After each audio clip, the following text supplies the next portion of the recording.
Hi, welcome to this session. My name is Patrick McGrath from Commvault. I'm the Director of Product Management for our Data Intelligence product family. Today I'd like to talk a bit about ransomware and Commvault's perspective on that, particularly from the data intelligence side, and also reflect on that from the role I played as an incident manager across several data breaches.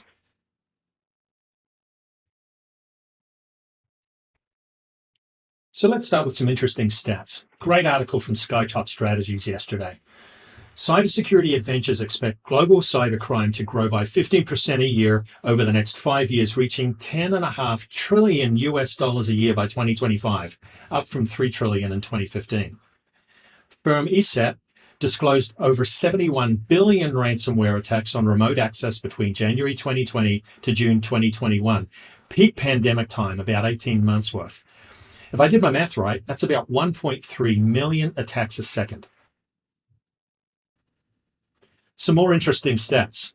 The cost for rectifying a ransomware attack is now at about $1.85 million per incident, with experienced downtime of 21 days. Now, those numbers would imply to me that they're really just focused on the impacts of ransomware and threats against critical data, right? The delete encryption variants. But when you take into account 70% of attacks now involve a threat to leak data, these numbers are even more sobering. So check out IBM and Ponemon stats for 2020. The average cost of a data breach is now about, globally, $4 million per incident. Note that the time to identify and contain the breach when you're taking a look at overall impact for sensitive data is now at about 3/4 of a year, 279 days. And that cost is about $8 million a year in the United States. Ransomware disasters, right? You're really talking about vulnerabilities against business critical data, so your delete, encrypt, corrupt, or sensitive data, personally identifiable information, intellectual property, and so on. And the threat there is leakware, right? The threats are actually coming either from malicious or non-malicious or careless negligence from insiders, or they could be coming from external with hackers and exploits. Ransomware is kind of an interesting one because it's very much directed by malicious folks from the outside, but it's actually spread through the organization by careless and negligent insiders who really open up the keys to the kingdom. And so obviously the threats and the vulnerabilities combine to create really huge potential business risk, right? Inability to operate. You could have a hospital or an energy supplier down, which could have life or death impact. You've got data privacy and data breaches, which creates a huge institutional reputation issue and could actually impact business viability. And it's very difficult to recover quickly from those kinds of events.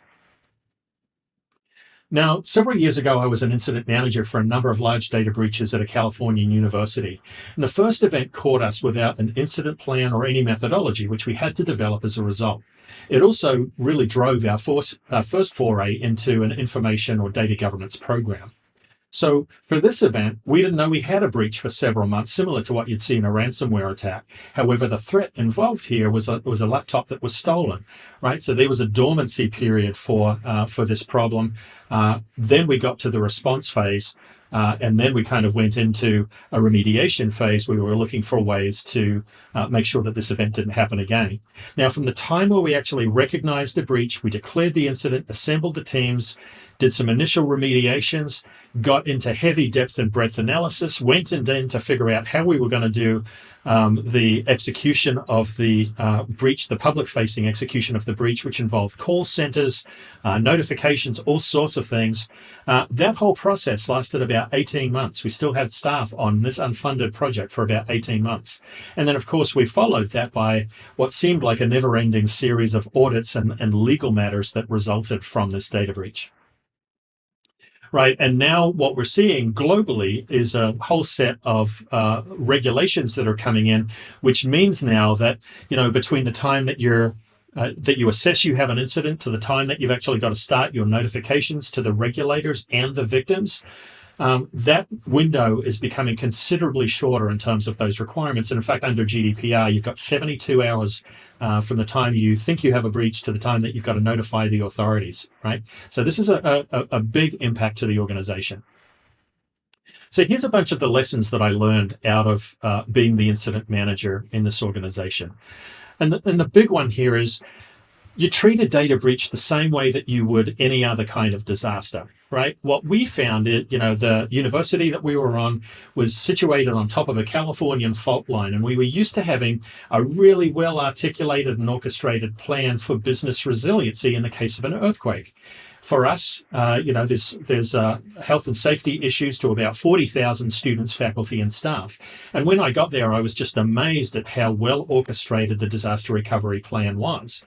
Now, when we had the security incident, we realized that many of those elements of the data incident were similar to what we had to do for a disaster in terms of the teams that we had to bring in between, law enforcement, our legal teams, our communication teams, the business operations group, IT, third-party partners, and so on, as well as all of the processes that we had, the command chain, and the list of responsibilities for the different groups. It was very similar. So that would be one key takeaway. Second big thing is ransomware and these data breaches are a business resilience issue, not an IT problem. So it's absolutely critical to make sure that you've got a running start with alignment with the business from IT, security, and so on. Use a data governance approach well beforehand to align the value and the risk of the data with business objectives. Understand the trade-offs between privacy and security. They're not the same thing. They don't have the same goals, but they actually try and achieve a lot of safety around the use of necessary and unnecessary private and critical data. Understand your vulnerabilities and threats and treat with a risk management mindset. So really take a look at the impact versus probability and take a look at the standard kind of methods that you would use to manage your data, including sort of avoidance, reduction, transfer, and retention techniques. Develop policies and educate. That's absolutely critical. But today, with the explosive growth of data and how it's fragmented across many providers, locations, jurisdictions, you have to automate. Technology here is your friend. Next, have an incident response and recovery plan ready with all stakeholders and test it. Now, this starts sounding more and more like a disaster recovery plan, another great similarity here. But there's no point in having a plan that stays in a cupboard, because when the emergency hits, the stakeholders don't know what to do. So you've got to make sure that everybody knows what they're doing and everybody knows what their responsibility is. And clearly, it also helps you align all of the prevention measures as well. Lastly, make all your decisions and actions auditable and documented. When you're having a data breach, the fallout can be really significant in terms of the efforts you made for notifications, the efforts you made for policies and training and prevention practices, right? So this can really lessen your legal liability from a breach. And frankly, I don't know of a large-scale data breach that did not have audits, investigations, and legal matters resulting. So here's how we think about generally, regardless of what software you use, how do you want to take a look at safeguarding critical and sensitive data? First, manage with a data governance approach. And use a cybersecurity framework that's based on the risk profile of the data. Second, not all data is the same. So when you're talking about critical data, it's availability that's the real challenge here. Now, we always take a look at this at Commvault in a Murphy's Law approach, right? Anything that can go wrong will go wrong. And so what we take a look at here is making sure that your backup, which is going to be the source of your recovery, of your immediate recovery, has to be architected in such a way that there's immutability built in. You've got air gapping and so on, so that your backups and the architecture that's related to it can be trusted in terms of recovery. Next, you have to be able to go through and identify and prioritize across your environment for critical data, right? What stuff needs to be recovered sooner rather than later? What's the impact of not having it available for the business? And this is where you get further similarities to IT disaster recovery practices, right? Assess your availability objectives based on the business impact, very similar to your disaster recovery plan. Ensure only the right people can delete and modify that data. So if it's not available or it can't be trusted, you're going to suffer some fairly major implications for the operations of your business. Monitor for anomalous behavior. So you've got an opportunity to see where there are strange things happening in the files in terms of access or entropy, randomness within the files, and that sort of thing that can kind of give you a heads up that something may be going wrong. And therefore, you've got to be able to investigate and respond, and particularly with a data availability issue, have a way to recover those files quickly so that you can resume business operations. Now, when you're talking about sensitive data, it's a different kind of risk with different kinds of impacts. So again, Murphy's Law, be ready for things that will go wrong. Now, with a data governance approach, you're also going to be taking a look at identifying where is the sensitive data. In fact, what is the sensitive data in your environment, right? Is it going to be privacy information like driver's licenses or credit card numbers? Are there password files that may be hiding out there that could pose a risk for break-ins to other resources? Make sure that there's an assignment of responsibility for decision-making and impact analysis for this, and prioritize your action across the environment. Rule of thumb with sensitive data, if you don't need it, get rid of it, right? Whether you're doing something that's policy-based, like information lifecycle management, or you're doing surgical removal of that data from live environments and hopefully backup environments too, which was the source of a rather embarrassing breach where we had data that was recovered to a device and later on that information was breached after we'd cleaned it up the first time. Assess for risks like data sprawl or gaps in stewardship with orphan data.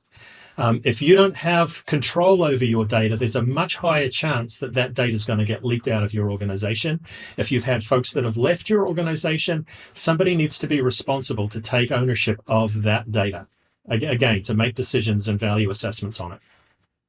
Now, differently than critical data, when you're dealing with sensitive data, you only want the right people to access and read it, right? And so as you're monitoring for anomalous behavior, you can take a look at what strange accesses are being done that could imply people are copying or running through your environment to find whatever secrets you may have. And obviously, you also want to be able to investigate any of those anomalies, tighten down access controls and so on, and obviously comply with the data subject rights that you have, maybe for disclosure or the right to be forgotten requirements. And lastly, be ready to support audits, investigations, and legal fallout. Now, I've not been involved in a single breach where there hasn't been a desire to defend yourself with the actions that you took, the decisions that you made, the resources that you allocated, the responses that you gave to victims, and so on and so on. And so from a defense perspective, that can really help you with legal fallout to show that you made best efforts.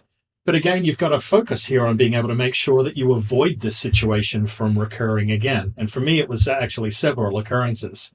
And to do that, what you really want to be able to do is to go through all of your communications. Maybe you sent out requirements to create and adopt policies. Maybe you did big purchases of tools and technologies to help tighten the environments. Maybe you provided certain information to a VIP customer who's come back very unhappy, right? So being able to go back and take a look at those emails, those communications, those plans that you had in place are actually going to be terrific to help you learn those lessons, defend yourself, and be able to make sure that you don't see the recurrence. So what does this all look like with Commvault?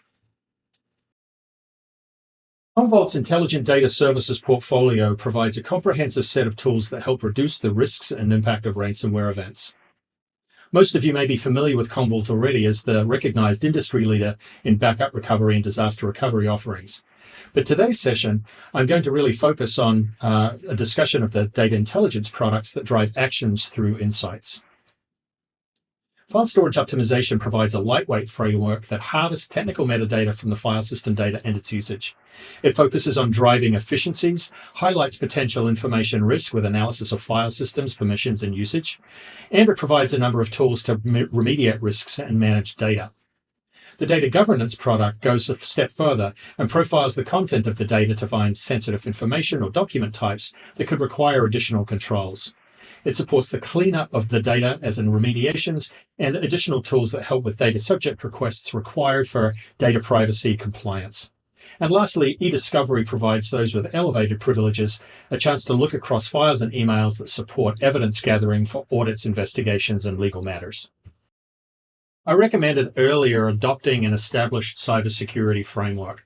At Commvault, we follow very closely NIST, which is a US government cybersecurity framework that really has 5 major components: identify, protect, monitor, respond, and recover in the way they deal with critical and sensitive data. So let me just kind of walk through the way we look at that portfolio in respect to the NIST framework. The first step would be to take a look at identifying, right? So what we want to be able to do here is to identify where business critical data may exist. And so we provide a series of dashboards that provide you with information about the data itself, where it sits, when it was accessed, and provide you an ability to tag that kind of information for further use. Sensitive data, we provide ways to be able to define what sensitive data looks like in your environment and to be able to track that across all sorts of different data sources. One of those includes passwords. So we've seen a resurgence in a desire to look for password files that are used across systems that are often involved in ransomware and hacks where those are credentials stored across the network. But beyond those kinds of dashboards and being able to identify, we're also taking a look at identifying some other vulnerabilities like the data sprawl and orphan data. So data sprawl is really sort of an explicit way of defining the fact that you've lost control of data. In organizations that I dealt with, we had several hundred copies of some quite sensitive customer data files, and that was not a good situation. So we had to go and clean those up, and that can be sometimes a tricky process if you don't know where that duplicate information sits. Orphan data is also a big risk. If somebody leaves the organization, you don't know if you've got business critical data stored under their control, or sensitive data where there's really nobody accountable to make sure that that data is managed properly. So in either case, find an owner for those files so that you can establish the right kind of controls and protection against critical and sensitive data. But we also take a look at things like access control gaps. So we find a remarkable number of organizations that have open folder directories, for example. And so identifying those risks can be really key to creating a preventative approach. And of course, we've got various products assigned to those. On the protection front, the first thing that we were talking about doing back in our recommendation slide was to take a look at ways for critical data to ensure that that information is backed up and recoverable. So we strongly leverage our industry-leading Commvault Complete Data Protection Suite with backup recovery and disaster recovery. Reducing the attack surface is utterly critical for critical and sensitive data. So what we want to do for critical data is to make sure that that data is moved into an environment where it's easier for it to be controlled and managed. For sensitive data, we want to find out wherever that may exist across the network so that we can get rid of it before it becomes a problem if it's not needed, including from backup. And you need to be able to make sure in this case that IT is working with the business to be able to review the context in which that data is stored to determine whether or not it should be deleted or moved to a more secure environment. Secure what remains, right? So we've got an opportunity here to rectify gaps in access controls for both critical and sensitive data exposure.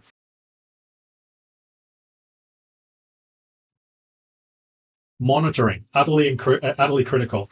We've got to be able to monitor those anomalies and take a look at the access history and the patterns that are found from the different types of access. Again, delete modify is particularly harmful, potentially around critical data, and the read access can be a real challenge for you as it relates to the sensitive data.